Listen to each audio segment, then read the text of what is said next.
इसके बाद जो इस इरा का सबसे बड़ा प्रॉब्लम है ना, वो है जो स्ट्रेस है। अच्छा, छोटे मोटे स्ट्रेस जो होते हैं, या आज स्ट्रेस है और कल नहीं है, वो इतना मैटर नहीं करते हैं। लेकिन एक जो क्रॉनिक स्ट्रेस है, लॉन्ग टर्म चलता आ रहा है, आप स्ट्रेसफुल लाइफ गुजार रहे हैं, वो आपको अफेक्ट करता है और आपके ओवरऑल हेल्थ को भी इफेक्ट करता है, आपकी एग क्वालिटी और ओवेरियन रिजर्व और हार्मोनल प्रोफाइल को।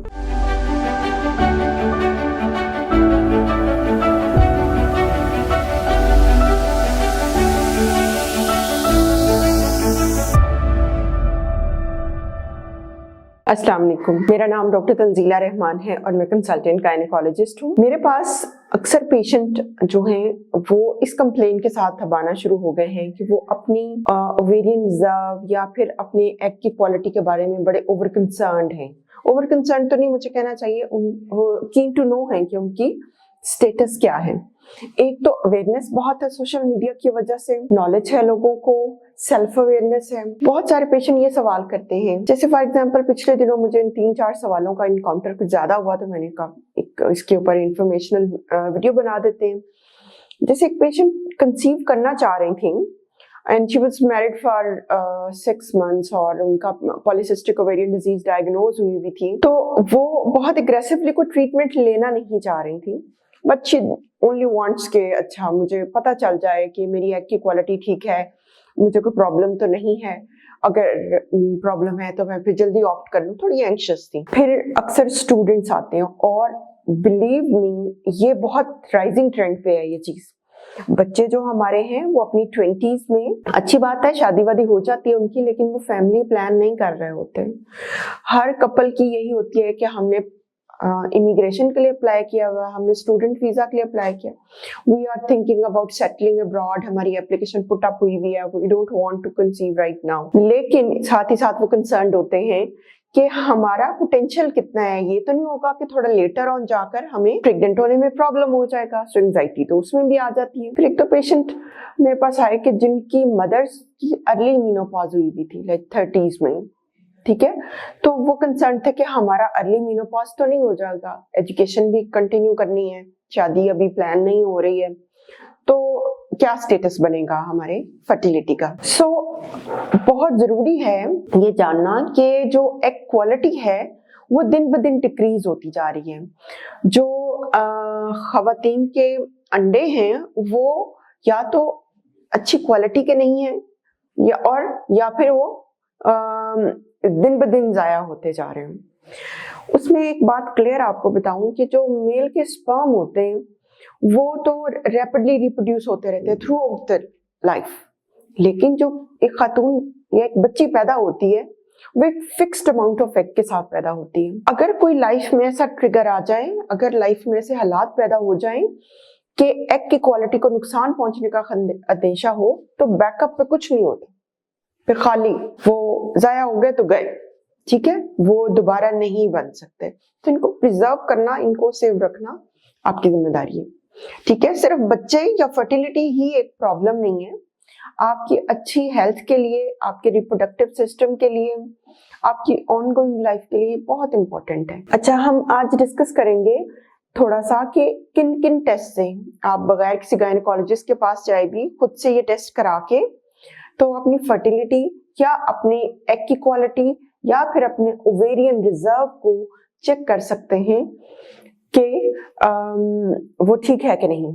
इसमें सबसे पहले आता है anti Mullerian hormone. Anti Mullerian hormone जो है ना, वो जो इमेच्योर फॉलिकल्स होते हैं या फिर अभी जो ग्रो करने वाले अंडे होते हैं उनमें से निकलता है, ठीक है। तो इसकी अमाउंट डायरेक्टली रिलेट कर रही होती है कि आपके अंदर एग कितने हैं, कितनी क्वांटिटी है, कितनी क्वालिटी है, ठीक है। मैच्योर एग्स इसको नहीं सिक्रीट करते। ये जो AMH या एंटी मुलेरियन हार्मोन है, ये आपके मेंस्ट्रुअल साइकिल के दौरान फ्लक्चुएट नहीं करता। आप अपने मेंस्ट्रुअल साइकिल के किसी भी दिन इसको करा सकते हैं। इसकी जो रूटीन वैल्यू है वो 1 to 4 होती है। अगर लेस देन 1 आ गया है तो ये पुअर रिजर्व है, आपके अंडे बिल्कुल किसी काम के नहीं, ठीक है। लेकिन अगर 4 तक आता है या 4 से ऊपर चला जाता है तो इट मींस आपकी अंडेदानी का रिजर्व या कैपेसिटी या सलाहियत अंडे अच्छे बनाने की बहुत अच्छी है। ठीक है, दूसरा टेस्ट आता है FSH, फॉलिकल स्टिमुलेटिंग हार्मोन। ये हार्मोन का काम है कि आपके अंडे को कहे कि अच्छा अपना साइज अच्छा करो, अपना साइज अच्छा करो। इसकी जो वैल्यू है अगर 10 से नीचे आ जाती है तो इसका मतलब है कि ये अच्छा है। अगर इसकी वैल्यू 10 इंटरनेशनल यूनिट पर ml से ऊपर आ जाती है तो इसका मतलब है कि आपकी पिट्यूटरी ग्लैंड को बहुत जोर लगाना पड़ रहा है अंडेदानी को स्टिमुलेट करने के लिए, हरकत में लाने के लिए कि भाई अच्छे अंडे बनाओ। ठीक है, तो सिस्टम आपका थोड़ा खराब हो गया हुआ है।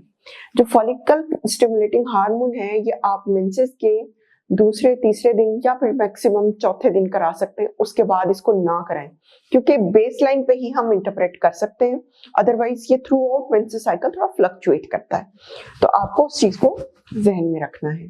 फिर आ जाता है सबसे बेस्ट टेस्ट, एक अल्ट्रासाउंड कराएं, ट्रांसवेजाइनल अल्ट्रासाउंड, उसमें एंट्रल फॉलिकल काउंट अपना करवा लें।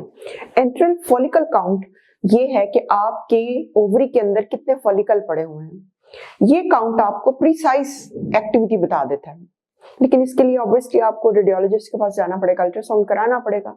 और ये भी आप बेस्ट ये है कि आप जो पीरियड्स के अर्ली डेज में कराएं। ठीक है, मैक्सिमम 5-6 दिनों में आप इसको करा लें। इससे नेक्स्ट हम ये अब देखते हैं कि आखिर ऐसा क्या प्रॉब्लम चल रहा है हमारी जनरेशन या फिर यंगर जनरेशन के साथ। हमारी जनरेशन से मुझे याद आया कि हम तो पुरानी जनरेशन है, जो यंगर जनरेशन है ना, जो जनरेशन जी है, बेसिकली जनरेशन जी का ये प्रॉब्लम है कि हार्मोनल अपसेट बहुत ज्यादा है।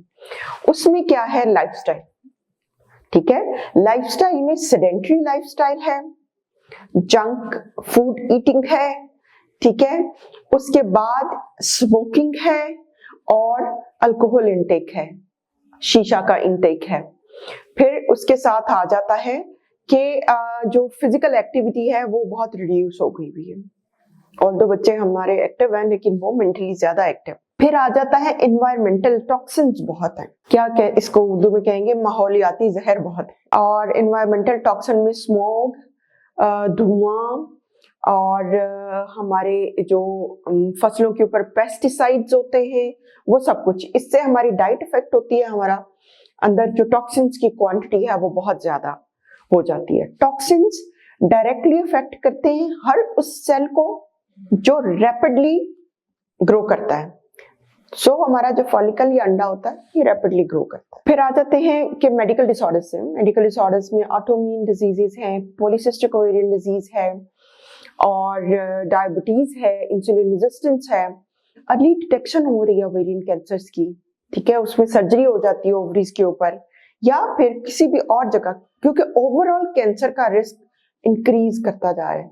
आपको कोई भी कीमोथेरेपी या रेडियोथेरेपी लगी है उसके जवाब में भी आपका ओवेरियन रिजर्व रिड्यूस कर जाता है। इसके बाद जो इस इरा का सबसे बड़ा प्रॉब्लम है ना वो है जो स्ट्रेस है। अच्छा, छोटे मोटे स्ट्रेस जो होते हैं या आज स्ट्रेस है और कल नहीं है वो इतना मैटर नहीं करते हैं, लेकिन एक जो क्रॉनिक स्ट्रेस है, लॉन्ग टर्म चलता आ रहा है, आप स्ट्रेसफुल लाइफ गुजार रहे हैं, वो आपको इफेक्ट करता है और आपके ओवरऑल हेल्थ को भी इफेक्ट करता है, आपकी इक्वालिटी और ओवेरियन रिजर्व और हार्मोनल प्रोफाइल को जरूर स्ट्रेस करता है, वो इफेक्ट करता है। फिर प्रीमेच्योर मेनोपॉज बहुत कॉमन होता जा रहा है, यानी वक्त से पहले 40 साल की उम्र से पहले खवातीन के पीरियड्स बंद हो जाते हैं और ओवेरियन रिजर्व खत्म हो जाता है। ठीक है, तो ये तो कुछ जेनेटिक भी होता है और कुछ एनवायरमेंटल फैक्टर इसके साथ काम करें उसकी वजह से ये सब होता जाता है। अब आते हैं कि हम इसको कैसे रोक सकते हैं या हम ऐसा क्या करें कि हमारे साथ ऐसा ना हो। तो उसमें क्या है, सबसे पहले अपना लाइफस्टाइल चेंज करें। मैं हमेशा बहुत फोकस करती हूँ कि आपको अपना लाइफस्टाइल जरूर चेंज करना चाहिए, उसके बगैर जो है कोई भी मेडिसिन या कोई भी रेमेडी अफेक्ट नहीं करती है। सबसे पहले आप अपनी एक्टिविटी को रिज्यूम करें। आपको डेली वॉक जरूर करनी चाहिए। अगर आप थोड़े से ओबीस हैं या ओवरवेट हैं, जिम जाएं, व्हाटएवर जो भी है, अपनी फिजिकल एक्टिविटी बनाएं, अपने आप को फिट रखें। फिर उसके बाद आ जाता है डाइट।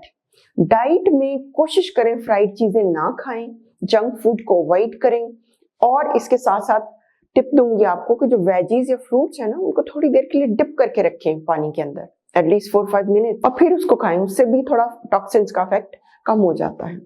ठीक है। बाकी आपका डॉक्टर आपको एंटीटॉक्सिन मेडिसिन भी दे सकता है, उससे भी इफेक्ट फेड ऑफ हो जाता है। फिर हम आते हैं कि हम स्ट्रेस को कैसे अवॉइड कर सकते हैं। हमारा लाइफस्टाइल स्ट्रेसफुल है, सुबह ऑफिस जाना है, कॉलेज जाना है, टाइम से पहुंचना है, आप सुबह उठे ही स्ट्रेस में कि अब जाना है, फिर ट्रैफिक का स्ट्रेस, जाके आगे कोई आपकी असेसमेंट है, कोई इंपॉर्टेंट असाइनमेंट है, उसका स्ट्रेस है। तो आपने इसमें माइंडफुलनेस को यूटिलाइज करना है। आपने अपने माइंडफुलनेस को यूटिलाइज करना है। आपको योगा की वो ले सकते हैं क्लासेस, या योगा कर सकते हैं, और ये सब चीजें आपको हेल्प आउट करेंगी। मेडिटेशन करें, आप किसी साइकोलॉजिस्ट के पास जाएं, काउंसलिंग सेशंस ले लें अगर आपको ज्यादा स्ट्रेस रहता है, ठीक है। और आपको जो भी मेडिकल डिसऑर्डर्स हैं, जो भी प्रॉब्लम है, उसको प्रॉम्प्टली केटर करें। आप अपने किसी स्पेशलिस्ट के पास जाएं। अगर आपको इनफर्टिलिटी है, आपको पॉलीसिस्टिक ओवेरियन डिजीज है, आप जल्दी अपनी उन चीजों को हैंडल करने की कोशिश करें, रादर कि वो खराब हो जाए, उनका कम बैक मुश्किल हो जाए। कीमोथेरेपी जब भी आपको लगे, देख लें कि वो किस डोज में है, किस तरह अफेक्ट कर रही है। रेडियोथेरेपी में तो शील्ड्स यूज हो जाती हैं। फिर आ जाता है कि जब सर्जरी हो तो ओवेरियन कंजर्वेटिव सर्जरी होनी चाहिए यंग पेशेंट्स की। इसमें जब आपकी कंजर्वेटिव सर्जरी हो, या फिर आपने कोई ट्रीटमेंट लिया हुआ है, या आपको कोई मेडिकल डिसऑर्डर, अपने आप को जल्दी चेक करा लें, जल्दी अपने टेस्ट करा लें, ताकि आपको सिचुएशन के बारे में अंदाजा हो सके और प्रॉम्प्टली आपकी हेल्प हो सके। होपफुली आपको मेरी वीडियो अच्छी लगी होगी, इंफॉर्मेटिव होगी, तो अपने सिबलिंग्स के साथ, अपने फ्रेंड्स के साथ, सबके साथ शेयर करें, और मेरे चैनल को लाइक करें, सब्सक्राइब करें, और कमेंट करना मत भूलिएगा। Thank you.